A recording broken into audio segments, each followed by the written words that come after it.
There is a loaf sitting in nearly every supermarket in America with the word wheat on the front, a warm brown color, and an ingredient list whose first item is enriched flour. Enriched flour is white flour. The brown color comes from caramel coloring. Nothing about that is illegal.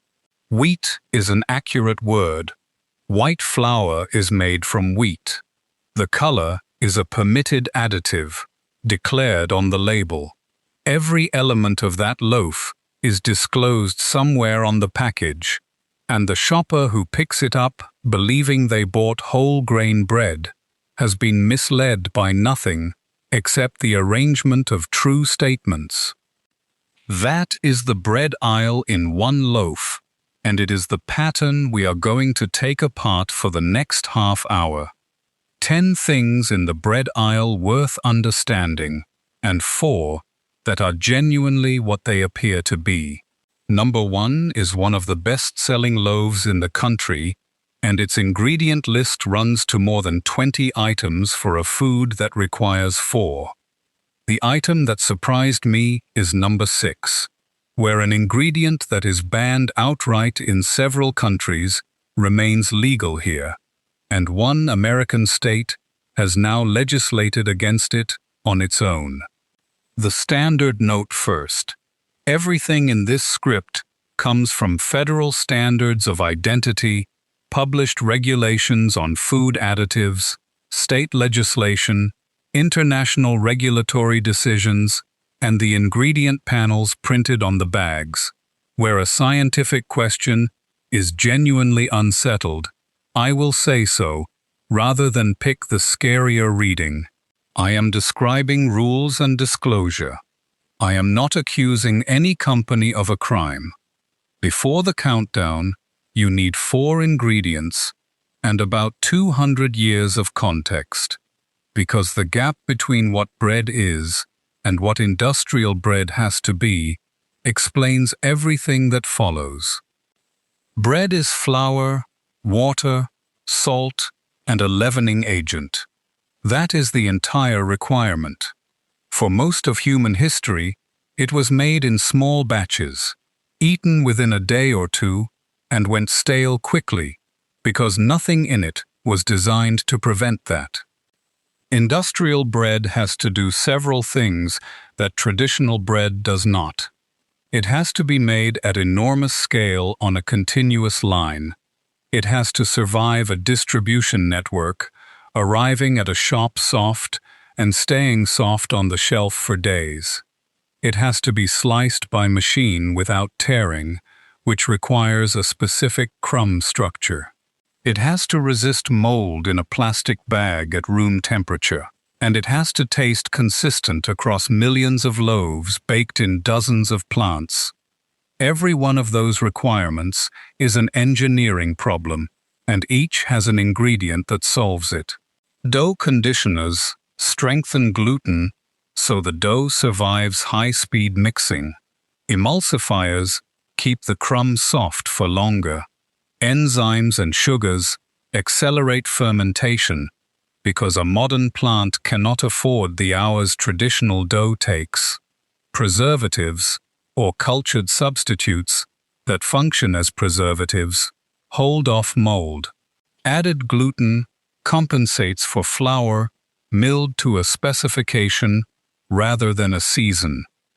None of that is contamination, and I am not going to pretend otherwise. It is a set of solutions to real problems, and it produced cheap, safe, consistent bread for an entire population. What it also produced is a food that has drifted a long way from the 4 ingredients, sold in packaging that works very hard to suggest it has not. There is one more piece of history that explains the modern loaf better than any ingredient list, and almost nobody outside the baking industry knows it. In the early 1960s, a British research association developed a method for making bread very quickly. Instead of allowing dough to ferment for hours to develop gluten naturally, The process used intense high-speed mixing to do mechanically in a few minutes what time had previously done on its own. It required more yeast, added fat, extra water, and a chemical oxidizing agent to strengthen the dough, and it allowed bakers to use lower protein wheat that had previously been unsuitable. The economics were transformative. Production times collapsed, yields rose because the dough held more water, and bread became dramatically cheaper. Within about a decade, the overwhelming majority of bread in Britain was made this way, and versions of the same logic spread through industrial baking worldwide. It is worth being fair about what that achieved. Bread got cheaper in real terms than it had ever been. It became reliably available, and a food that had historically consumed a large share of a poor household's income stopped doing so. That is not a small thing, but every characteristic people now complain about in supermarket bread traces back to that trade. The additives exist because the time was removed. The conditioners exist because the fermentation that used to build structure no longer happens. The soft, uniform, slightly sweet crumb is not a corruption of the traditional loaf. It is a different product, engineered around the removal of the single ingredient that used to matter most, which was ours. When you read a 20-item ingredient list, you are essentially reading a list of substitutes for time. Number 10. The word wheat, standing alone. Start with the loaf from the opening, because it is the single most effective piece of packaging in the aisle. Wheat bread means bread made from wheat. All bread except rye, corn, and a handful of others is made from wheat. White bread is wheat bread. The word carries no information about whether the grain was refined or whole. Whole wheat is the term that means something. Federal labeling requires that bread called whole wheat be made from whole wheat flour, meaning the bran and germ are present rather than milled out. That is a real, enforceable standard, and it is why the distinction matters. The way to check takes 2 seconds and defeats the entire technique. Read the first ingredient. If it says enriched wheat flour, or wheat flour, you are holding refined bread. If it says whole wheat flour or whole grain wheat flour, you are holding what the front panel implied. And check the color claim against that. A brown loaf whose first ingredient is refined flour got its color from somewhere, and the ingredient list will name it caramel color, molasses, or occasionally raisin juice concentrate. Those are legitimate ingredients. They are also, in this context, doing cosmetic work that the flour is not. Number 9. Made with whole grains. This construction appears on a large share of loaves, and it is the most precise piece of language in the aisle, in the sense that it says exactly what it means, and nothing more. Made with whole grains means whole grain is present. It does not say how much. A loaf can be predominantly refined flour, contain a modest fraction of whole wheat flour, and carry that phrase with complete accuracy. The number that matters is not on the front.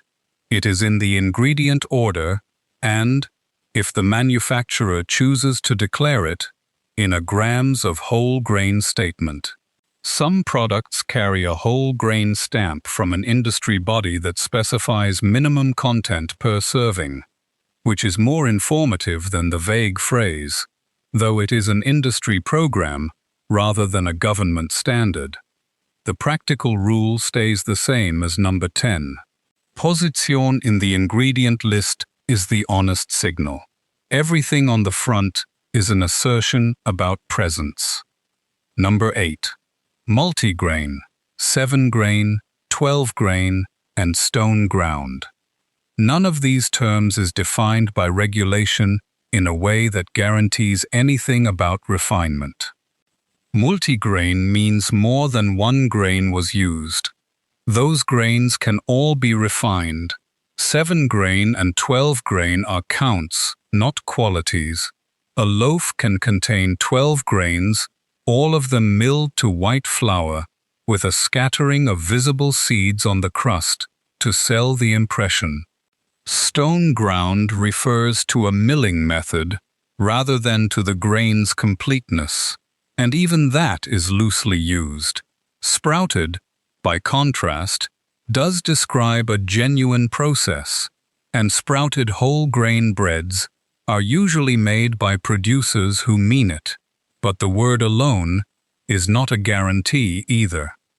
Here is the tell that works across all of them. Turn the loaf over and count how far down the list you have to go before you find a whole grain. If the answer is fourth, behind 2 refined flours and a sugar, the front panel was decoration. Number 7. The sugar you did not expect. Most people know that supermarket bread contains sugar. Fewer know why, and the reason changes how you read the number. Some sugar is functional. Yeast consumes it during fermentation, and in a fast industrial process, a little added sugar accelerates the rise. That quantity is small and largely consumed. But many commercial loaves carry considerably more than fermentation requires, because sugar also softens the crumb, browns the crust attractively, and makes bread palatable to a population raised on sweetness. Read the added sugars line, which has been broken out separately since the nutrition panel was updated. Then, look at the serving size, because bread panels are typically declared per slice, and almost nobody eats 1 slice. A sandwich is 2, and toast is often 2, so double whatever you read. Some mainstream loaves carry several grams of added sugar per slice, which for a sandwich puts you in territory you would notice if it were printed on a drink. It is not dangerous. It is simply not what most people picture when they picture bread. Number 6. Potassium bromate, and the map of where it is legal. This is the one that surprised me, and it is a genuine regulatory divergence rather than an internet claim. Potassium bromate is a dough conditioner. It strengthens gluten, improves rise, and produces a consistent high-volume loaf. Used correctly, most of it converts during baking, and residual amounts in the finished product are meant to be negligible. The complication is that the compound has been classified as a possible human carcinogen by the International Cancer Research Agency on the basis of animal studies. In response, a long list of jurisdictions prohibited it in food, including the European Union, the United Kingdom, Canada, Brazil, and others.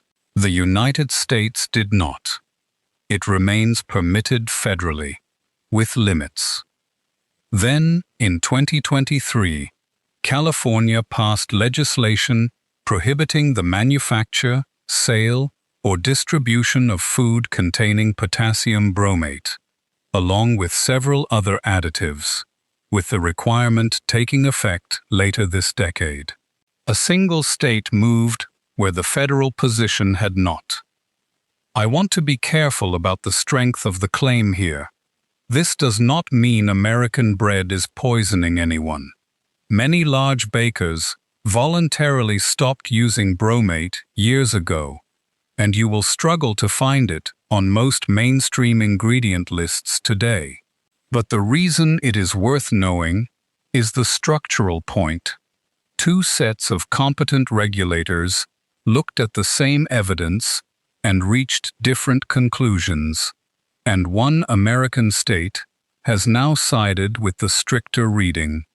If you want to avoid it, the ingredient list is where you look. It cannot be hidden. Number 5. Azodicarbonamide, and the reason it became famous. The same shape of story, with a different compound and a better-known ending. Azodicarbonamide is a flour bleaching and dough conditioning agent. It is also used in the production of foamed plastics, which is where the phrase yoga mat chemical came from during a consumer campaign that generated a great deal of attention some years ago. The chemistry deserves a fair hearing.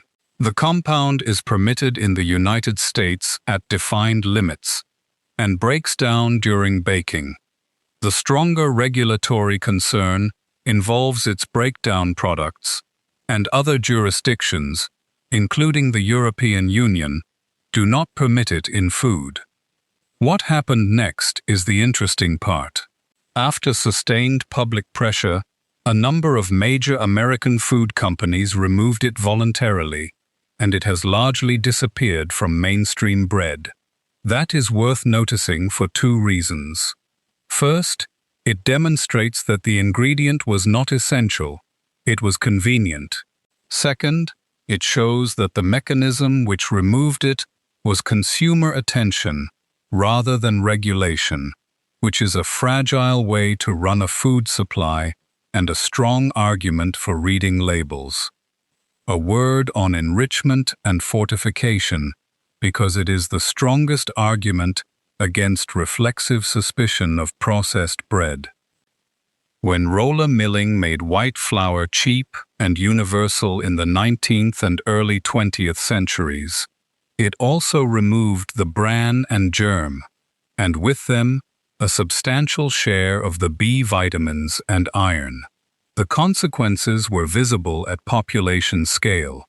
Deficiency diseases that had been rare became common in industrialized countries, where refined flour dominated the diet. The response was to add specific nutrients back to refined flour by regulation: thiamine, riboflavin, niacin, iron, and later, folic acid. The folic acid program in particular is credited with a substantial reduction in serious birth defects of the neural tube, on a timescale and scale that few interventions in public health can match. So the enriched flour at the top of that ingredient list is carrying a genuine public health achievement, and any account of industrial bread that leaves this out is not telling the truth about it. Here is how I would hold both ideas at once. Enrichment repairs a specific, known deficit created by refining. It does not restore the fiber, and it does not restore the compounds in the bran and germ that were never itemized in the first place. A fortified, refined loaf is meaningfully better than an unfortified one. It is still not the same food as a whole grain loaf, and the label is careful never to claim that it is. Number 4. No artificial preservatives, and what replaced them. Here is a phrase doing quiet work on the premium shelf. Traditional commercial bread used calcium propionate to inhibit mold. It is effective, cheap, and well-studied. Consumer sentiment turned against chemical-sounding preservatives, so manufacturers found alternatives that perform the same function while permitting a cleaner label: cultured wheat starch, cultured dextrose, vinegar, and similar fermentation-derived ingredients. These work by producing organic acids that inhibit mold. Functionally, they are preservatives. Legally, because they are fermentation products, rather than isolated chemicals, they can be declared as ingredients rather than as preservatives, and the package can carry the phrase, "No artificial preservatives," with complete honesty. I am not arguing these are worse for you. There is no good evidence that they are, and some people prefer them on principle. The point is narrower. A loaf sold at a premium on the strength of that phrase may contain a preservative system doing exactly the job the cheaper loaf's preservative does, under a name that sounds like a recipe rather than a chemical. Number 3. Sourdough that never saw a starter. Sourdough has no protected definition in most markets, and that gap has been filled enthusiastically. Real sourdough is leavened by a culture of wild yeast and lactic acid bacteria, fermented slowly, which develops flavor, changes the dough's structure, and produces the characteristic tang. That process takes many hours, and it is difficult to run at industrial speed. So a substantial amount of supermarket sourdough is made with commercial baker's yeast, on a normal fast schedule, with added acids or flavorings to produce the sour note. Read the ingredient list. If you see yeast plus vinegar, lactic acid, citric acid, or sourdough flavor, you are looking at a fast loaf wearing a slow loaf's name. Genuine long-fermented sourdough exists in supermarkets, and it declares itself in the simplest possible way: flour, water, salt, and a starter or culture. 4 or 5 items. If the list is long and contains an acid, the tang was added rather than developed. The reason this matters beyond authenticity is that the slow fermentation is where several of sourdough's claimed advantages come from, including changes to the starch and the acid environment. Buy the flavor by all means. Just know you may be buying only the flavor. Number 2. Gluten-free bread, and the substitution nobody mentions. This one requires care, because gluten-free bread serves people with coeliac disease and non-coeliac gluten sensitivity, for whom it is not a lifestyle choice, but a medical necessity. Nothing here is an argument against it for those people. The observation is compositional. Removing gluten removes the protein network that gives bread its structure, so something must replace it.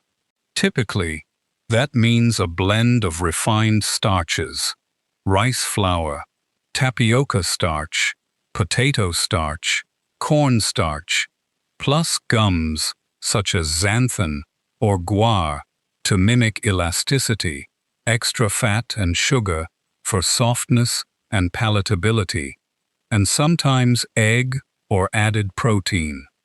The result is frequently higher in refined starch, lower in fiber, and more processed than the standard loaf it replaces, at 2 to 3 times the price. Some gluten-free loaves, built on whole grain flours and seeds, are genuinely good products, and they exist. But the assumption that gluten-free means healthier is not supported by the panels, and for someone without coeliac disease, it is often a downgrade at a premium. Number 1. The soft white sandwich loaf with a 20-ingredient panel. The best-selling format in the country, and the place where everything above converges. Read 1. Beyond flour, water, yeast, and salt, you will typically find a sugar or 2, an oil, dough conditioners, emulsifiers such as mono and diglycerides, or datum, enzymes, added gluten, calcium propionate, or a cultured substitute, and a small parade of vitamins and minerals added back by enrichment. Enrichment deserves a word of fairness. Adding iron and B vitamins to refined flour was a public health measure that virtually eliminated certain deficiency diseases in the 20th century. It is one of the most successful food policies ever implemented, and mocking it would be ignorant. But hold the two facts together. The nutrients are added back because the milling removed them. The softness is engineered because the ingredients that produce natural structure were changed. The shelf life is chemical because the process is industrial. It is a genuinely impressive product, sold at a low price, feeding an enormous number of people. And it is not the thing the packaging depicts, which is usually a rustic kitchen and a field of grain. Here is where I will resist the easy conclusion. This loaf is not poison, and if it is what your budget and your week allow, buy it without guilt. Bread is one of the cheapest ways to get calories into a household, and no video should make anyone feel bad about that. The objection is narrower. It is that a loaf engineered for distribution is priced and marketed as though it were a loaf engineered for you. Before the four that hold up, here are 3 tests you can run, and they take almost no time. The first is the squeeze test, and bakers have used it forever. Press a slice between your fingers. Bread with real structure resists and springs back slowly, and the crumb holds its shape. A loaf built on conditioners and emulsifiers compresses into a dense pellet and stays compressed, because the softness is coming from additives rather than from gluten development. The second is the stale test, which requires patience but tells you the most. Leave a slice out on the counter, uncovered, overnight. Real bread with a short ingredient list goes hard and dry, because staling is what bread does when nothing prevents it. A heavily engineered loaf stays soft for a day or more. Softness that outlasts the physics is telling you about the formulation. The third is the mold test, and it is the one people find unsettling. Leave 2 slices in a bag in a warm kitchen for a week. A bakery loaf with 4 ingredients will usually grow mold. A heavily preserved loaf may not. Mold is not a virtue in itself, and nobody wants to eat it. But a food that microorganisms decline to eat for weeks is a food with an effective preservative system, and it is worth knowing which one you have brought home. Now, one more thing to check before we get to the good ones, because it costs nothing and shifts the value calculation. Weigh the loaf, or at least lift 2 and compare. Bread is sold by weight, but 2 loaves of similar declared weight can differ substantially in density, and air is free. A light, voluminous loaf has been engineered to occupy space, which is a legitimate way to hit a price point and also a way to sell you less food per package than the shelf implies. A dense whole-grain loaf that feels heavy for its size is usually the better value per gram of actual food, even when the sticker price is higher. Now the fiber question, because it is the practical reason any of this matters day to day. Refining removes the bran, which is where most of bread's fiber lives. Typical intakes in the United States and United Kingdom sit well below recommended levels, and bread is one of the few foods eaten daily by enough people to move that number meaningfully. The arithmetic is worth doing once. A slice of standard white bread might carry under a gram of fiber. A slice of genuine whole-grain bread might carry 2 to 4 times that. For someone eating 4 slices a day between toast and a sandwich, switching loaves can shift daily fiber by several grams without any other change in diet, and without giving up bread. That is a rare kind of nutritional advice. No restriction, no new habit, no expense beyond a modest price difference. and no reliance on anyone's contested theory about metabolism. It is simply choosing the version of a food you already eat that has more of the part that was removed. It also explains why the labeling matters so much. If the only difference that counts is whole grain versus refined, then a labeling system that lets refined flour wear the color and vocabulary of whole grain is not a cosmetic problem. It is interference with the one decision in this aisle that actually changes anything. Now the four that hold up. Real one. A loaf whose ingredient list you could read aloud without stumbling. Whole wheat flour, water, salt, yeast. Perhaps a little honey or oil. 5 or 6 items, all recognizable. These exist in most supermarkets, frequently in the in-store bakery section rather than the packaged aisle, and they cost more than the cheapest bagged loaf, while costing less than the premium engineered ones. The trade-off is honest and worth stating. This bread goes stale in 2 or 3 days, because nothing in it is preventing that. Slice it and freeze what you will not eat within 2 days, and the problem disappears entirely. Frozen bread toasts perfectly from frozen. Real 2. Genuine long-fermented sourdough. Flour, water, salt, culture. Look for the word starter, culture, or levain on the ingredient list, and the absence of added yeast and acids.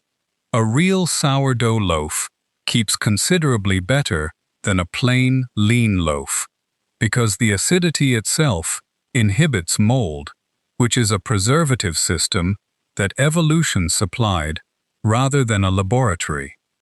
Expect to pay more and expect a smaller loaf. You are paying for time, the fermentation hours that the industrial process is specifically designed to eliminate. Real 3. Sprouted whole grain bread. Made from grains allowed to germinate before milling, which changes the starch and increases the availability of some nutrients. These loaves are typically dense, sold frozen or refrigerated because they contain few preservatives and carry short ingredient lists. They are not magic, and the health claims made for them sometimes outrun the evidence.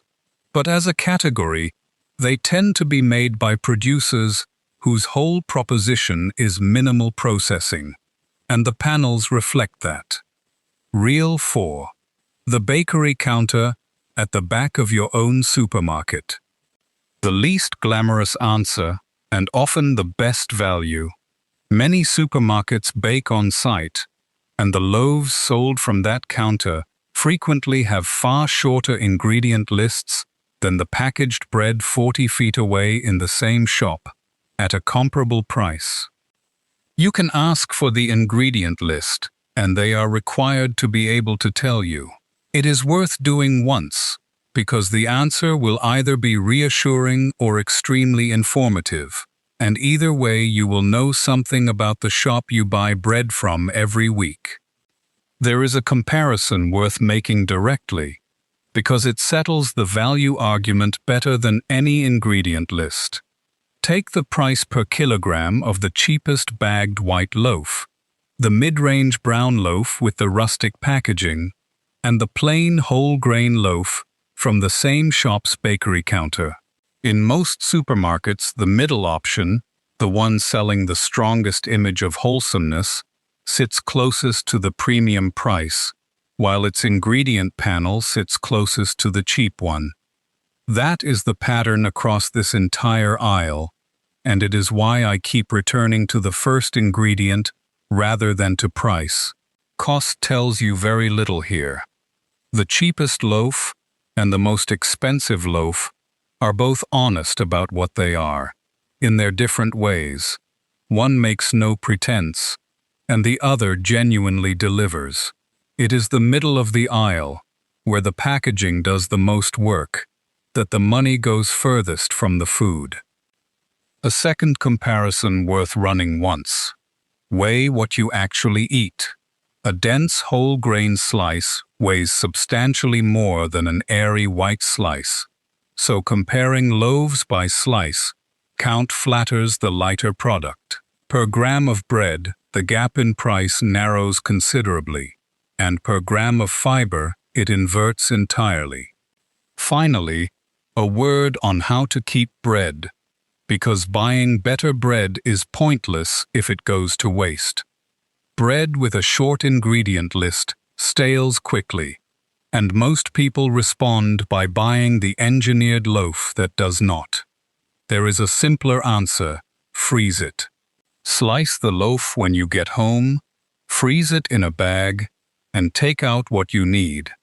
Frozen bread toasts directly from the freezer with no loss of quality, and a good loaf treated this way outlasts a preservative-heavy loaf kept on the counter. Do not refrigerate bread. This is the one storage instruction most people get backwards. Refrigeration accelerates staling. The starch retrogrades fastest at fridge temperatures, considerably faster than at room temperature or in the freezer. A loaf in the fridge goes stale sooner than the same loaf left out. Keep the bread you will eat within 2 days in a paper bag or a bread bin, which allows enough moisture to escape that the crust stays crisp, and freeze the rest. That single change makes the 4-ingredient loaf as practical as the 20-ingredient one, which removes the last real argument for the 20-ingredient one. Your aisle routine takes about 10 seconds. Ignore the brown color, the field of wheat, the words natural, hearty, and country, and every claim beginning with made with. Read the first ingredient. If it is a whole grain, keep going. Check the added sugars line and double it, because you are not eating one slice. Then count the total number of ingredients, and let that number tell you what kind of food you are holding. Here is the honest close. Industrial bread is one of the genuine achievements of the modern food system. It is cheap, it is safe, it is fortified, it lasts, and it has fed populations that would otherwise have gone without. Anyone who sneers at it has not thought carefully about what feeding a country actually requires, and I have no interest in that posture. What is worth refusing is the pricing of an image. The loaves that lean hardest on rustic imagery, on farmhouse language, on the color brown, are frequently built from the same refined flour and the same conditioner system as the plain white loaf beside them, sold for meaningfully more on the strength of an association. The regulations already did the hard work here. They defined whole wheat. They require an ingredient list in descending order. They mandate that added sugars be declared separately. Somebody wrote all of that down precisely so a shopper would have a way to tell the difference, and it is printed on every bag in the aisle. Read the first ingredient. That single habit defeats almost every technique in this script, and it takes less time than choosing between